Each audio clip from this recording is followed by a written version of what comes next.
अस्सलाम वालेकुम viewers, I hope आप सब खैरियत से होंगे। तो आज हमारा ऑटोकैड की बेसिक टू एडवांस ट्यूटोरियल का थर्ड लेक्चर है, जिसमें हम ड्रा टूल बार के जितने भी कमांड बाकी रह गए थे उन सबको डिटेल से पढ़ेंगे और देखेंगे कि उसका यूज़ कहाँ कहाँ और कैसे होता है। ठीक है, तो चलिए कैड की तरफ चलते हैं। सबसे पहले मैं आपको ये बता दूं कि ऑटोकैड में सबसे ज़्यादा यूज़ होने वाली कमांड जो है वो है लाइन और रेक्टेंगल।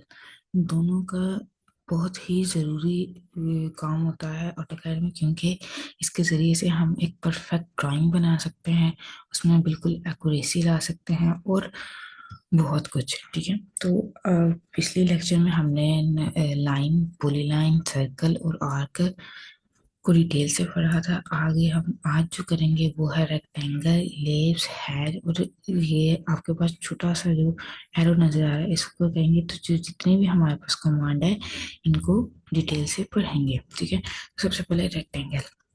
रेक्टेंगल हम किसी भी डोर या विंडो को बनाने के लिए यूज करते हैं, या कोई भी वॉल का लेआउट बनाने के लिए यूज करते हैं, या मिसाल के तौर पर हम फर्नीचर का लेआउट बनाने के लिए रेक्टेंगल को बहुत ज़्यादा यूज करते हैं।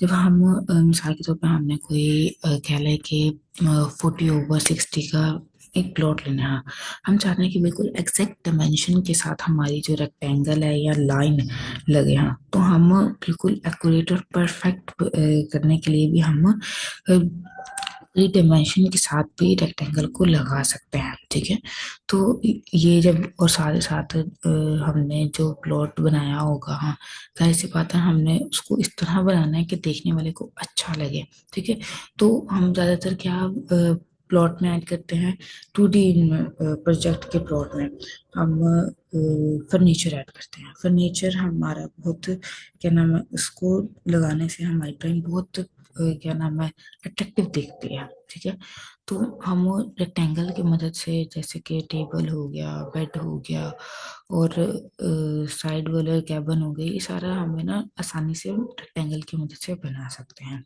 ठीक है, तो चलिए हमारे पास ये ड्रा टूल बार के अंदर ये रेक्टेंगल का हमारे पास कमांड है। हम इसको इधर से लेंगे और हमने अगर कोई रैंडम सी लगानी हो, मिसाल के तौर पर कभी हमें डायमेंशन की नहीं ज़रूरत पड़ती, सिर्फ हमने एक रैंडम सी रेक्टेंगल लगानी होती है, हम खुद अपने अंदाजे के मुताबिक लगाते हैं, तो हम वैसे भी लगा सकते हैं और बिल्कुल एक्यूरेट यानी कि फुल डायमेंशन के साथ भी हम रेक्टेंगल को लगा सकते हैं। ठीक है, तो ये फिर यहाँ से रेक्टेंगल ली और यहाँ पर मैंने ख़त्म कर दी। ठीक है, अब मेरी मर्जी है, मैं इसको इतना करूँ या छोटा करूँ या जिस तरह मर्जी करूँ। इसकी शॉर्टकट की है REC। कई लोगों का सवाल होता है कि भाई इसकी शॉर्टकट की REC ही क्यों है।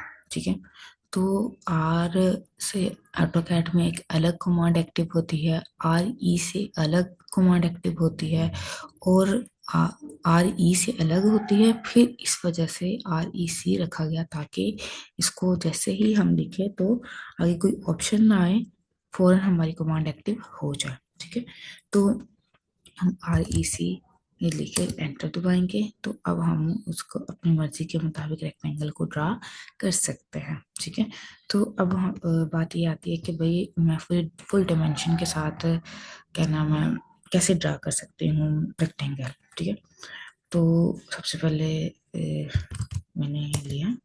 अब मुझे मिसाल के तौर पर रैंडम सी मेरे पास डायमेंशन है 6/4।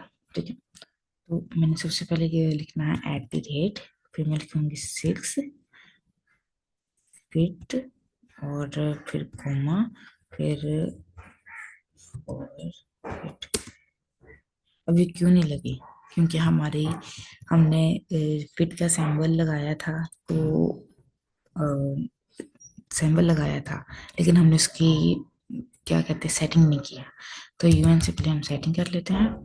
ठीक है, यहाँ से हमने आर्किटेक्चर में किया एंड देन अप्लाई करेंगे, तो अब हमारी बहुत ही अच्छे से रेक्टेंगल ड्रा हो जाएगी। @4 फीट कोमा 6 फीट, एंटर दबाएंगे तो ये देखिए हमारी रेक्टेंगल लग चुकी है। सॉरी सॉरी सॉरी सॉरी, दोबारा से।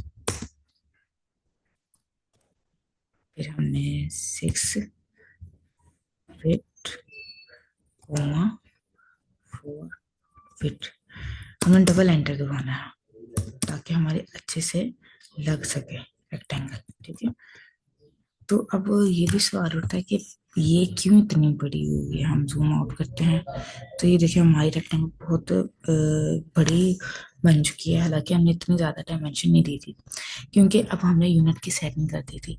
जब तक हम यूनिट की सेटिंग नहीं करेंगे तब तक हमारी कोई भी ड्राइंग बिल्कुल एक्यूरेट ड्रॉ नहीं हो सकती। ठीक है, तो हमें अगर अपनी ड्राइंग को बिल्कुल ही परफेक्ट बनाना हो, अब देखिए बहुत ही क्या नाम है एग्जैक्ट डायमेंशन के साथ हमारी ये रेक्टेंगल ड्रा हो चुकी है। हम इसके जरिए से अपना प्लॉट भी ड्रा कर सकते हैं, अपना मतलब कोई भी चीज जो कि है बिल्कुल एग्जैक्ट डायमेंशन के साथ हमने करनी हो वो भी हम इजीली ड्रा कर सकते हैं। ठीक है, तो उम्मीद है आपको समझ आई होगी। हम आगे चलते हैं। आगे इधर रेक्टेंगल के बिल्कुल साथ छोटा सा एरो है, तो इधर उस पर क्लिक करेंगे तो हमारे पास पॉलीगॉन आ जाएगा। ठीक है, तो हमने से वो हमें क्या कह रहा है कि भाई आपने जो नंबर ऑफ साइड है ना वो स्पेसिफाई करनी है कि कितनी नंबर ऑफ साइड है।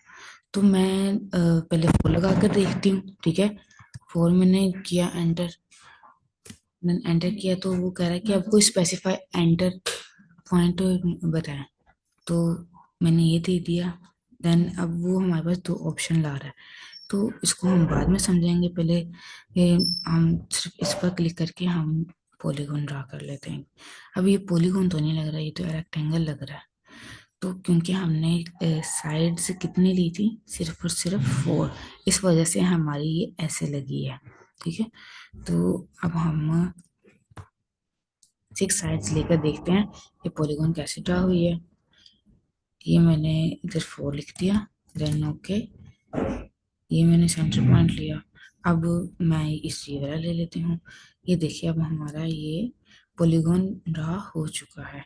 ये इसका यूज वैसे ज्यादातर होता तो नहीं है, लेकिन ज्यादातर हम मतलब किसी भी डेकोरेशन के लिए पॉलीगॉन का यूज कर सकते हैं। जब भी हमने कोई प्लॉट या कोई ड्राइंग बनानी हो तो उसमें अट्रैक्टिव दिखाने के लिए उसमें हम पॉलीगॉन की कोई ना कोई लिख सकते हैं, हाँ कमांड यूज कर सकते हैं। ठीक है, अब मैं आपको बताती हूँ कि वो दो जो हमारे पास ऑप्शन आ रहे थे वो क्यों आ रहे थे। ठीक है, अब इधर हम क्लिक करेंगे, देन दोबारा से हम 6 ही एंटर करेंगे। ठीक है, मैंने 6 एंटर किया, ओके किया। मैंने कोई उससे पहले सर्कल बनाना जरूरी है ताकि आपको अच्छे से समझ आ जाए। ये मैंने सर्कल ड्रा किया, दोबारा से पॉलीगॉन लिया और 6 एंटर। अब मैंने कुछ ये देखिए सर्कल का सेंटर लिया। अब आती है बात कि ये इंस्क्राइब इन सर्कल और सर्कमस्क्राइब अबाउट सर्कल का क्या मतलब है। इसका मतलब ये है कि जो पॉलीगॉन हमारी ड्रा होनी है वो इंस्क्राइब इन सर्कल होनी चाहिए या सर्कमस्क्राइब अबाउट सर्कल होनी चाहिए।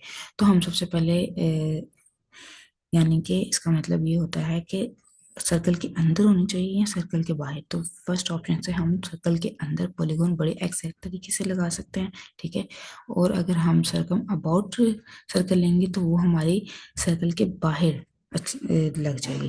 तो हम इसको लेंगे, देन हम इसको अंदर की तरफ मूव करेंगे।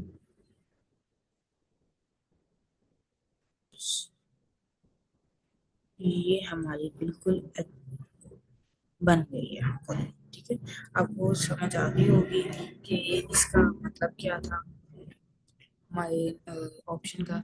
अब हम दूसरा भी ऑप्शन यूज करते हैं, दोबारा से कोई सर्कल बनाते हैं। ये मैंने सर्कल ड्रा कर दिया। ठीक है, अब हम उसको लेके 6 ही रखते हैं साइड 6। अब सेंटर मैंने ये लिया। ठीक है, अब मैं इसको करती हूँ सर्कमस्क्राइब अबाउट सर्कल। तो ये देखें मेरी इसके बाहर बनना स्टार्ट हो चुकी है। ये लें जी, ये बिल्कुल ही क्या उसको कहते हैं, हमारी एग्जैक्ट हमें पता चल गया है कि ये इन दोनों को क्यों दिया जाता है ऑप्शन। ठीक है, तो अब ये ज़्यादातर अगर हम देखें तो ये ऐसे लग रहा है जैसे टेबल नहीं पड़ा हुआ। तो हम इस किस्म की डेकोरेशन करने के लिए या मतलब अट्रैक्टिवनेस लाने के लिए हम बहुत ज़्यादा हम यूज़ इसको कर सकते हैं। वैसे तो ये कमांड ज़्यादातर यूज़ नहीं होती, लेकिन फिर भी बताना बहुत ज़रूरी था। इसमें बहुत सी कमांड्स ऐसी हैं जो कि यूज़ नहीं होती, लेकिन फिर भी हम करेंगे, क्योंकि ताकि हमें बाद में कोई भी प्रॉब्लम ना आए। तो ये हमारी अब क्या आ गई है, इलिप्स। इलिप्स का सबसे पहले तीन टाइप है। सबसे पहले हम आर की टाइप पढ़ते हैं। ठीक है, अब वो मुझे क्या कह रहा है, इसकी शॉर्टकट की है EL। ठीक है, अब वो मुझे कह रहा है एक्सिस एंड पॉइंट, मैंने ये लिया है, अदर एंड पॉइंट मैंने ये ले लिया है। और अब वो कह रहा है कि भाई रोटेट करें या मतलब एक्सिस दें, तो मैं इसको 20 का एक्सिस दे देती हूँ। ठीक है, अब मैं उसको जो एंगल है ना वो मैं देती हूँ कोई, मैं दे देती हूँ 40 का। ठीक है, अब देखिए जहां जहां मैं कर्सर मूव करूंगी वहां वहां से ही वो इलिप्स ड्रा होगी। ठीक है, ये बहुत ज़्यादा यूज, ये भी यूज़ होने वाले कमांड है, बहुत ज़्यादा नहीं लेकिन यूज़ होने वाली। जब हमने कोई कर्व विंडो बनानी हो, कोई कर्व डोर बनाना हो, या कोई भी ऐसी चीज़ बनानी जिसमें कर्व साइड हमारी यूज़ हो, तो हम इसके ज़रिए से आसानी से बना सकते हैं। ठीक है, और मेन बात, जब भी आप कोई भी काम करें उसको इसकी प्रैक्टिस लाजमी किया करें, कोई भी वीडियो देखें ताकि आप उसमें ग्रिप हासिल कर सकें। ठीक है, तो ये हमारे पास इलेक्स की बहुत ही यूजफुल कमांड है। ठीक है, आगे हम चलते हैं इसके बाकी टाइप की तरफ। अब इन तीनों में फर्क है। ये देखिए, इधर वो मुझे क्या कह रहा है कि सबसे पहले आप, उसने दोनों एंड पॉइंट ही मांगे हैं। अब वो कह रहा है कि आप एक एक्सिस दें। हाँ, पहले एक्सिस देकर बाद में एंगल में मांगता था। ठीक है, इस पर सिर्फ उसने एक्सिस मांगना है, तो मैं मिसाल के तौर पर इसको दे देती हूँ 4। ठीक है, 4 एंटर किया तो ये आपने देखा होगा कि ये जो हमारी इलेप्स है ये ड्रा हो चुकी है। और उसके बाद उसने मतलब हमें एंगल का ऑप्शन नहीं दिया कि एंगल का ऑप्शन देके हम उसको अपने मुताबिक इलेप्स ड्रा कर सकें। ठीक है, तो इन दोनों में बहुत डिफरेंस है। ठीक है, तो आगे हम इसकी अगली टाइप पर चलते हैं। ये हमारी है सेंटर। अब वो कह रहा है कि कोई स्पेसिफाई सेंटर करे, मैंने ये दिया, फिर मैंने कोई एंड पॉइंट ये दे दिया है। अब वो मुझसे डिस्टेंस मांग रहा है। एक्सिस का डिस्टेंस मैं दे देती हूँ 10। ठीक है, अब वो देखिए हाँ, इन दोनों का बहुत डिफरेंस है। उसने इस पर एंगल मांगा था और इस पर डिस्टेंस मांगा है। ठीक है, तो इन दोनों में फर्क है, इसको वाज़ह करना बहुत जरूरी है। ठीक है, तो उम्मीद है आपको समझ आ गई होगी इन सारी टाइप्स के बारे में। ठीक है, तो अब हम आगे चलते हैं हैच। हैच भी बहुत ज़्यादा यूज़ होने वाली कमांड्स है। जब हम कोई 2D का या कोई भी प्रोजेक्ट बनाते हैं, उसमें जब हम वॉल्स बनाते हैं उसको बिल्कुल क्या नाम है, एक्यूरेसी या कह लो कि दिखाने के लिए कि ये कैसी ये वॉल ही है या नहीं। कई दफ़ा कंफ्यूज हो जाते हैं कि यहाँ पर इसमें वॉल्स, प्रोजेक्ट में वॉल्स कहाँ पर है। तो इसको हम कह लें कि जाहिर करवाने के लिए हम हैच का इस्तेमाल करते हैं। या हमने क्या नाम है, किसी भी प्रोजेक्ट को अट्रैक्टिव दिखाना हो या वॉल को अट्रैक्टिव दिखाना हो तो हम इसके जरिए से कर सकते हैं। अब इसके कुछ हमारी डिमांड्स हैं। वो हमें ये कहता है कि आप हैच तभी अप्लाई करेंगी जब कोई इनक्लोज, यानी कि क्लोज्ड सर्कल या क्लोज्ड बाउंड्री होगी। ठीक है, अब मिसाल के तौर पर मेरे पास जो ये मेरे पास इलेप्स है। ठीक है, तो मैंने ये हैच लिया है। हैच लेकर अब सामने एक हमारे टेबल शो हो चुका है। ठीक है, उसमें हमारे पास सॉलिड है कि आपने बिल्कुल सॉलिड करना है, आपने ये वाला करना है, ये वाला करना है। इस छोटे से एरो पर हम क्लिक करें तो बाकी भी सारी टाइप हमारे सामने शो हो रही है। तो जो हम चाहें इस पर अप्लाई कर सकते हैं। ठीक है, तो अब मेरे तो ये सिलेक्ट है, लेकिन ये बिल्कुल सॉलिड क्यों आ रही है? क्योंकि हमारा इसकी जो है ना साइज, वो बहुत कम है। हम इसको कर लेते हैं कोई 20। ठीक है, 20 करेंगे। अब इस पर लाएंगे तो ये देखिए, आपको नजर फुली आ रहा होगा कि ये किस तरह हैच अप्लाई हो चुका है। ठीक है, तो अब मैं मिसाल के तौर पर एक लाइन से कोई भी मतलब ड्राइंग बना लेती हूँ, और फिर आपको हैच को अप्लाई करके दिखाती हूँ। ये मैंने,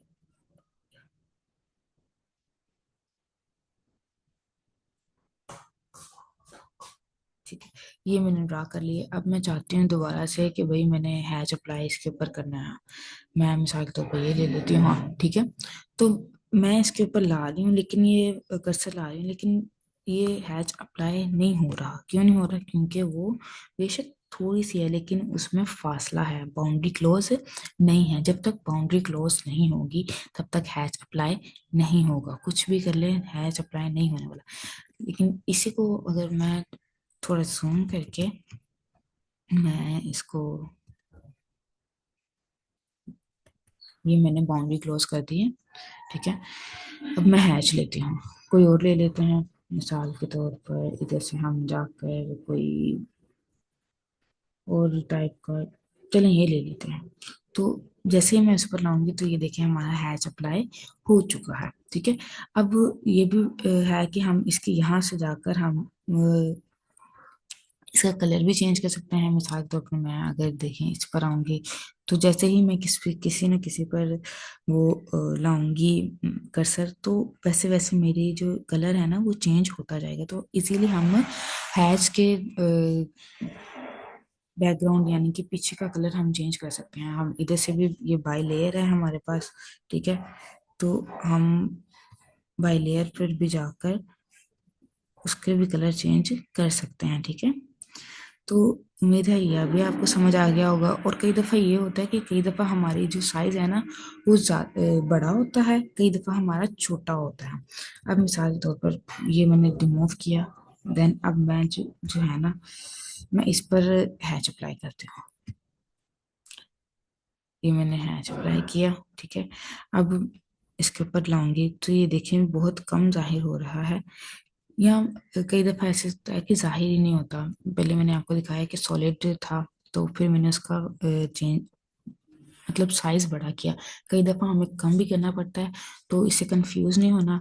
अगर कम करना पड़े, एक दफा पहले बढ़ा के देख लें, फिर भी सॉलिड आ रहा हो तो बाद में उसको क्या नाम है, उसके साइज को कम करके देख लें। ठीक है, तो अब हम चलते हैं आगे। आगे हमें इसके जो एरो पर छोटा सा क्लिक करें तो ये हमारा ग्रेडियंट होता है। ग्रेडियंट भी हमारा हैच की निस्बत ही, ये हैच के जैसे ही इस्तेमाल होता है, लेकिन हैच में हम क्या नाम है, कलर भी चेंज कर सकते हैं, लेकिन हम स्पेसिफिक लाइनों, तो ये हैच अलग और ग्रेडियंट अलग यूज होता है। मिसाल के तौर पर मैं ये ले लेती हूँ। ठीक है, ये मैंने लिया है। तो अब मैंने इस पर ग्रेडियंट अप्लाई करना है। इसकी शॉर्टकट की है GR, एंड इसको लिखेंगे तो ये देखें, हमारी जितनी भी ग्रेडियंट की उधर थी ना, क्या लो के रिक्वायरमेंट्स, वो हमारे सामने शो हो चुकी हैं। अब हम इधर से अपनी मर्जी के मुताबिक ग्रेडियंट अप्लाई कर सकते हैं। ठीक है, इस पर हमने क्लिक किया। ठीक है, अब मैं किसी भी क्लोज, जब तक कोई क्लोज बाउंड्री नहीं होगी तब तक ग्रेडियंट और हैच अप्लाई, बल्कि बाउंड्री भी अप्लाई नहीं होगी।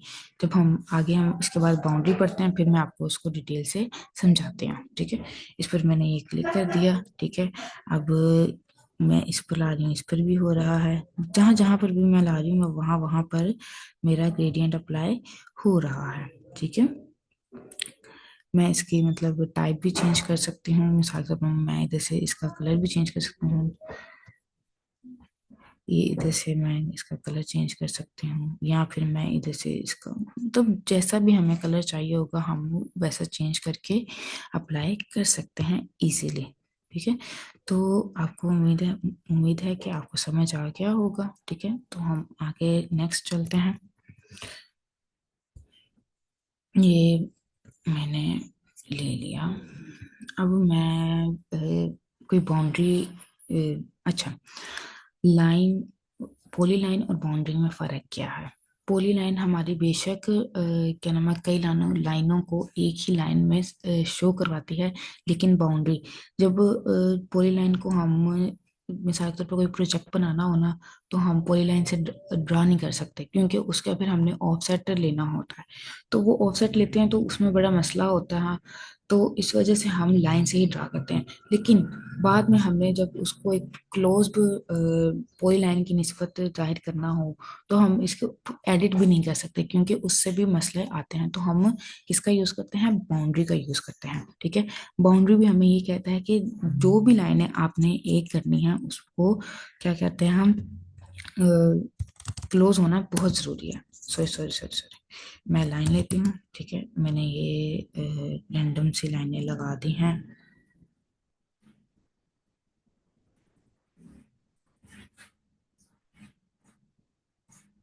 ठीक है, ये मैंने रेक्टेंगल ड्रा कर लिया है बगैर किसी भी डायमेंशन के। तो इधर से एरो पर क्लिक करेंगे तो हमारी ये बाउंड्री आएगी। ठीक है, तो आपको ये दिख रहा होगा कि हमारे सामने एक टेबल शो हो चुका है। ठीक है, हम इस पर जाएंगे। पहले इसको हम थोड़ी साइड पे कर लेते हैं, यहाँ से हमने साइड पे कर लिया। ठीक है, वो हम सबसे पहले कहता है कि भाई आप है ना कोई पिक पॉइंट लें। तो मैंने ये पिक पॉइंट लिया और ये जितना भी था इसको मैंने पिक कर लिया। Then enter दबाऊंगी। एंटर करूंगी, अब आप देखेंगे कि ये एक ही लाइन हो चुकी है, बाउंड्री क्लोज हो चुकी। अब मिसाल के तौर पर मैं बगैर किसी कह लें कि बाउंड लाइन को क्लोज नहीं करती और फिर बाउंड्री को अंदर अप्लाई करने की कोशिश करते हैं, तो आप देखेंगे कि वो उस पर भी नहीं होगा। ठीक है, इसको हम साइड पे कर लेते हैं। ये मैंने पिक का पॉइंट लिया, ये देखिए वो उसको वो आगे हमें एरर शो कर रहा है, a close boundary can not be determined. ठीक है, तो हमने बाउंड्री भी अप्लाई करनी है, तो उसके लिए हमारा क्लोज होना बहुत जरूरी है, किसी भी लाइन का या किसी भी चीज का। ठीक है, मुझे उम्मीद है आपको समझ आ गया होगा। ठीक है, देन आगे चलते हैं। आगे हमारे पास ये एरो पे जाएं तो हमारी ये कुछ आती है, ये ज्यादातर यूज नहीं होती। जो ज्यादातर यूज होती है ये एरो के इधर पर हम क्लिक करें तो ये जितनी भी ऊपर नजर आ रही है डॉट में, ये सबसे ज्यादा यूज होने वाली कमांड्स है। लेकिन क्योंकि हमने जब नॉलेज में हमें इजाफा होना चाहिए या हमें पता होना चाहिए कि ये कौन सी कमांड और कैसे यूज होती है। ठीक है, तो ये हमारे स्पिन लाइन है। ये हम किसी भी कर्व चीज को भी, एक मिनट में ये पहले वो देखिए, मुझे एरर शो कर रहा है कि आपकी क्लोज बाउंड्री नहीं है, तो मैं इसको पहले क्लोज कर लेती हूँ। ये मैंने क्लोज कर दिया। ठीक है, क्योंकि मैंने जब बाउंड्री ड्रा की थी तभी इसने मुझे कहा था कि ये आपकी क्लोज बाउंड्री नहीं है। ठीक है, तो अब हम ये हमारी एसपी लाइन है। ठीक है, ये भी हमारी ज़्यादा यूज़ तो नहीं होती, क्योंकि इसकी निस्बत और भी बहुत से कमांड्स हैं जो इसकी जगह हम यूज़ कर सकते हैं। तो ये हमें सबसे पहले फर्स्ट कॉर्नर पूछेगा, फिर सेकंड कॉर्नर, फिर जैसे जैसे हम आगे कॉर्नर देते जाएंगे वैसे वैसे वो कुछ आर्क टाइप या कह लें कि स्पिन टाइप पे ना हमारी लाइन लगाता जा रहेगा। ठीक है, मैंने यहाँ ये दे दिया, जैसे ही मैं दूंगी ये देखें आपका कर्व टाइप बनना शुरू हो गया है। ठीक है, तो ये ज़्यादा यूज तो नहीं होती, लेकिन कई दफ़ा हमें ज़रूरत पड़ जाती है। ठीक है, तो ये उम्मीद है आपको ये समझ आया होगा। तो दोबारा से मैं आपको ड्रा करके दिखा देती हूँ। ये मैंने किया, ये और ये इधर साथ में हम, मैं जहां पर भी कर्सर मूव करूंगी जैसे भी करूंगी मेरी ड्रा होती जाएगी। ठीक है, स्पिन लाइन। ठीक है, देन क्लोज करेंगे तो ये हमारी क्लोज हो चुकी है। ठीक है, अब हम आगे चलते हैं। आगे हमारे क्या है, आगे हमारी जो लाइन है वो है कंस्ट्रक्शन लाइन। कंस्ट्रक्शन लाइन क्या, कंस्ट्रक्शन लाइन हम ग्रिड के तौर पर, ये आपको जो इस वर्क स्पेस में ग्रिड टाइप कुछ नजर आ रहा है ना, ये देखें, इसको हम क्लोज करेंगे तो ये हमारी रिमूव हो जाएगी। ठीक है, क्योंकि अभी हम बिगनर्स हैं, आप बिगनर्स हैं तो इसको ऑन करना जरूरी है, तो इसको ऑन ही रहने देते हैं। ऑर्थो ऑन हो गया। हम ग्रिड को ही ऑन रहने देते हैं। ठीक है, तो जब हमारे पास कई दफ़ा हम प्रोफेशनल लेवल पर काम करें तो ये ग्रिड के तौर पर भी इस्तेमाल होता है। जब हमने मिसाल के तौर पर 2D का सेक्शन बनाना होता है, तो हमें उसके लिए रेफरेंस लाइन की ज़रूरत पड़ती है। तो वो कौन सी लाइनें होती है? Construction line. ठीक है, इसको समझाने से पहले मैं ये सब चीज़ें पहले रिमूव कर लूँगा ताकि आपको अच्छे से समझ आ जाए। ठीक है, उसने एरर दिया था अब ये तो क्या है, इसको छोड़ें, साइड पे कर देते हैं हम इसको। अब कंस्ट्रक्शन लाइन हमारी ये होती है कि हमने इसको लिया। ठीक है, अब वो हमसे पूछ रहा है कि ये जो लाइन है वो आपने हॉरिजॉन्टल लेनी है या वर्टिकल लेनी है। तो मैं हॉरिजॉन्टल पर क्लिक करूंगी तो देखें जहां पर भी मैं कर्सर मूव करूंगी वहां पर ही वो ड्रा होना शुरू हो जाएगी लाइन। अब ये भी तो आम ही लाइन है, इसमें क्या फर्क है? इसमें फर्क बहुत ज्यादा है। देखिए मैं जितना मर्जी इसको क्लोज कर लूं ये खत्म नहीं हो रही। ठीक है, मैं जितना मर्जी इसको बड़ा कर लूं ये खत्म नहीं हो रही, क्योंकि ये कंस्ट्रक्शन लाइन है, ये रेफरेंस के तौर पर यूज होती है। तो इसलिए इसका इस्तेमाल वैसे ज्यादातर नहीं होता। लेकिन अगर जो प्रोफेशनल लेवल पर जब हमें सेक्शन बनाना होता है तो हमें रेफरेंस की जरूरत पड़ती है। तो हम फिर इसको यूज करके बना आसानी से अपनी ड्राइंग बना सकते हैं। ठीक है, अब ये यही रहने देते हैं, हम दोबारा से जाएंगे। अब हम इसकी हॉरिजॉन्टल ले लेते हैं। पहले हमने वर्टिकल ली थी, नहीं अब वर्टिकल लेते हैं। तो ये देखिए मैंने इसको यहाँ पर बना दिया है, यहाँ पर बना दिया है साइडों पे, यहाँ पर बना दिया। तो अब देखिए मैं इसको जितना मर्जी जूम इन आउट करके देख लूँ मेरी लाइन खत्म हो ही नहीं रही, क्योंकि ये रेफरेंस के तौर पर यूज होती है। ठीक है, तो उम्मीद है आपको इसकी समझ आ गई होगी। ठीक है, देन हम आगे चलते हैं। आगे हम हमारे पास जो है वो है रे लाइन। रे लाइन भी हमें क्या नाम है, ये भी ज़्यादा यूज नहीं होती। तो वो हमें कह रहा है कि भाई अपने को स्पेसिफाई स्टार्ट पॉइंट मैंने ये कर दिया। ठीक है, अब देखिए मैं जहाँ जहाँ मूव कर रही हूँ अपना कर्सर वहाँ वहाँ वो रे लाइन ड्रा होना स्टार्ट हो गई। मिसाल के तौर पर मैंने यहाँ पर किया, यहाँ पर किया, यहाँ पर किया, ये मैंने कर दिया, ये किया, ये किया। जहाँ जहाँ मैं कर्सर मूव करूंगी मेरी वहाँ वहाँ लाइन लगना शुरू हो जाएगी। ये भी सेम टू सेम इनकी तरह ही होती है कि मैं इनको जितना मर्जी जूम कर लूँ, जूम इन कर लूँ, जूम आउट कर लूँ, ये उधर इतनी वहां अपनी जगह से नहीं हिलेगी, यानी कि वो खत्म नहीं होंगी। ठीक है, तो उम्मीद है आपको ये समझ आया होगा। तो इसको हम डिलीट करते हैं सबको ताकि हम कोई और भी काम कर सके। ठीक है, तो अब हमारे पास ये आता है मल्टीपल पॉइंट्स। मैं एक लाइन मिसाल के तौर पर ड्रा कर लेती हूँ। ये मैंने लाइन ड्रा की है। ठीक है, देन अब मैं चाहती हूँ कि भाई मुझे ये चाहिए मल्टीपल पॉइंट्स। ठीक है, तो अब मैंने स्पेसिफाई पॉइंट ये कर दिया है, ये कर दिया है, ये कर दिया है। अब ये मुझे लग नहीं रहा कि भाई ये पॉइंट इधर लगा है। अब क्या करूं कि मुझे ये नजर आए कि जहां जहां मैंने पॉइंट लगाया वो मुझे शो भी हो। तो उसके लिए हम D D D D P वो एंटर करेंगे तो हमारी ये देखिए पॉइंट स्टाइल शो हो जाएगा। अब मैं कोई भी दे सकती हूँ, मैं ये दे सकती हूँ, मैं ये दे सकती हूँ, मैं ये दे सकती हूँ। मिसाल के तौर पर अभी के लिए मैंने इसको ये दे दिया। ठीक है, देन ओके करूंगी तो देखिए जहां जहां मैंने अपना पॉइंट लगाया था वहां वहां वो शो होना शुरू हो गए हैं पॉइंट्स। ठीक है, नेक्स्ट चलते हैं। नेक्स्ट हमारे पास यही आ रहा है कि लाइन को डिवाइड करना हो, वो भी पॉइंट्स के जरिए। तो ये भी सेम टू सेम ऐसे ही यूज होती है। मैं आपको इसको करके दिखा देती हूँ। ये भी मैंने दोबारा से लाइन ले ली।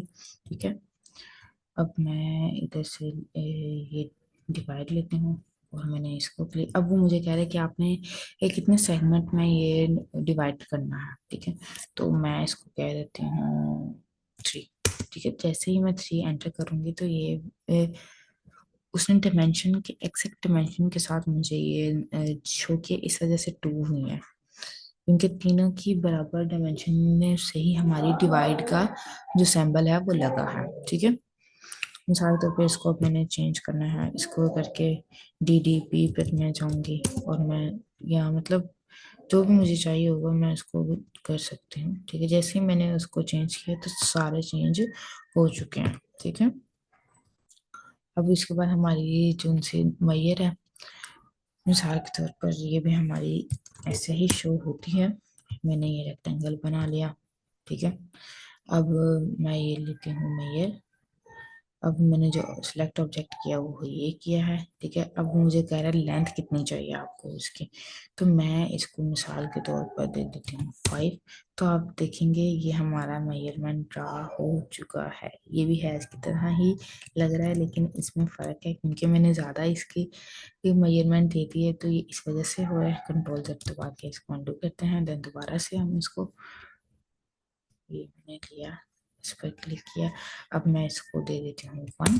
ठीक है, तो ये हमारी मेजरमेंट के जो सर्कल है उसके इर्द गिर्द हमारी हैच टाइप या मतलब इस तरह का लग जाती है लाइनें। ठीक है, तो हम आगे चलते हैं। आगे हमारे पास जो ये है 3D पॉलीलाइन। ये हम जब 3D में जाएंगे तब इसको डिटेल से करें, मैं आपको बताऊंगी। उससे पहले मैं आपको छोटा सा बता दूं कि 3D पॉलीलाइन में और 2D पॉलीलाइन में फ़र्क क्या है। 2D पॉलीलाइन में ये फ़र्क है, 2D में मतलब हम पॉलीलाइन जो होती है वो सिर्फ हम 2 एक्सिस पर ड्रा कर सकते हैं। ठीक है, कई दफ़ा हमें 3 एक्सिस पर ड्रा करनी पड़ जाती है तो हम उसको नहीं ड्रा कर पाते, क्योंकि वो क्या नाम है 2 एक्सिस का ही हमें ऑटोकैड शो करता है। ठीक है, और 3D हमारी अलग मतलब 3 डायमेंशन पर हम इसको कर सकते हैं। चलें इसको हम डिटेल से 3D में ही पढ़ेंगे। ठीक है, अभी के लिए बस थोड़ा सा मैंने आपको बता दिया है कि ये क्यों यूज होती है। ये हम कई दफ़ा हमें कुछ ऐसे एक्सिस पर वो लाइन चाहिए होती है जहाँ से लगाना बहुत मुश्किल होता है, क्योंकि लाइन भी हमें 2 कॉर्नर ही कहता है। 2 एक्सिस पर ही हमारी लाइन बनाता है, क्योंकि 3D लाइन नहीं होती, 3D पॉलीलाइन जरूर होती है। तो हमने जब 3 एक्सिस पर कोई लाइन ड्रा करनी होती है तो हम 3D पॉलीलाइन से आसानी से इजीली ड्रा कर सकते हैं। ठीक है, तो हम आगे चलते हैं। ये हमारे पास हेलिक्स है। ठीक है, हम इसको लेंगे। अब वो हमारे पास कह रहे हैं कुछ सेंटर पॉइंट आप बेस का बताएं, हाँ स्पेसिफाई करें, तो मैंने ये दे दिया। अब मुझे वो मैंने ये सर्कल बना दिया। अब वो मुझे कह रहे हैं कि कितने डायामीटर पर, कितने मतलब रेडियस पर आपने इसको हेलिक्स बनानी है। मैं मिसाल के तौर पर 5 देती हूँ, तो ये देखिए मैं, ये मेरी 5 की निस्बत ये हेलिक्स ड्रा होना शुरू हो गया। मैं इसको मैं जहाँ पर भी कर्सर मूव करूंगी वहां वैसे वैसे मेरी ये हेलिक्स ड्रा हो जाएगी। ठीक है, दोबारा से लेते हैं। ठीक है, ये मैंने लिया, देन मैंने कोई भी ये ले लिया। अब मैं इसको करती हूँ इधर, नहीं कर देती हूँ। ठीक है, तो ये देखिए हमारी ड्रा होना स्टार्ट हो चुकी है। ठीक है, axis and point turn, turn height twist, तो ये हम अपने मर्जी से दे सकते हैं इसको। ठीक है, ये हमने इसको एंड कर दिया। ठीक है, उम्मीद है आपको समझ आया होगा। तो आगे हमारे पास जो ड्रा में है वो है डोनट। इसको भी हम देख लेते हैं। ज़्यादातर इलेक्ट्रिकल में यूज होता है, ये आर्किटेक्चर में नहीं होता, लेकिन फॉर इंफॉर्मेशन आपको हम बता देते हैं। सबसे पहले वो कह रही है इनसाइड है, मतलब मैंने ये ले लिया। ठीक है, अब मैंने एंड पे पॉइंट ये ले लिया।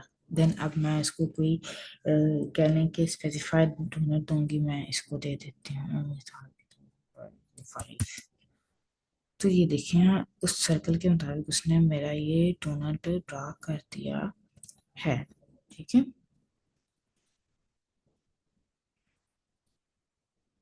ये हमारा कुछ इस टाइप का होता है। अभी कुछ मसला आ रहा है शायद, तो इस वजह से ऐसे नहीं हो रहा। तो खैर हम आगे चलते हैं, क्योंकि ये ज़्यादा यूज़ नहीं होती हैं, तो हमें इसको डिटेल से पढ़ने की कोई ज़रूरत भी नहीं है। तो बस आपको बताना था कि ये क्या होता है। ठीक है, अब ये हमारे पास आ गया कि रेक्टेंगल बीइंग क्लाउड। जब हमने कोई मिसाल के तौर पर कह लें कि जब हम कोई एलिवेशन बनाते हैं तो हमें ना क्या ना बैकग्राउंड पर कुछ बादल टाइप सा ऐसा ना अपना व्यू चाहिए होता है। तो हम इसके ज़रिए से कर सकते हैं। ऐसे तो ये ज़्यादा यूज़ नहीं होती, लेकिन फिर भी हम इसको ड्रा करके देखते हैं। ठीक है, ड्रा पर जाएंगे हम। ठीक है, देन हम इधर से क्लिक करेंगे। ये भी रेक्टेंगल जिस तरह ड्रा होती है वैसे ही ड्रा होती, ये भी ड्रा होगी। देखिए मैंने इसको दे दिया, तो ये हमारी क्लाउडी टाइप रेक्टेंगल ड्रा हो चुकी है। ठीक है, हम आगे चलते हैं।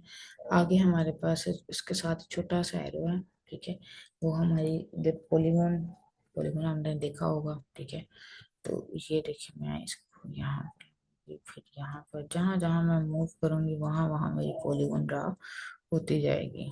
ठीक है, उम्मीद है आपको समझ आ गया होगा। अब हम चलते हैं आगे। हमारी लास्ट और इसके बाद हमारा एंड होता है लेक्चर का।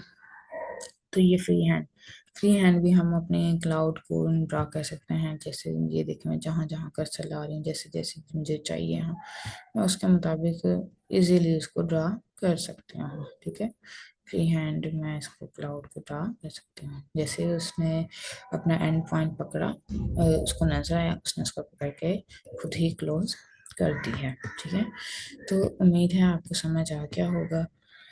तो मिलते हैं नेक्स्ट लेक्चर में। अल्लाह हाफिज।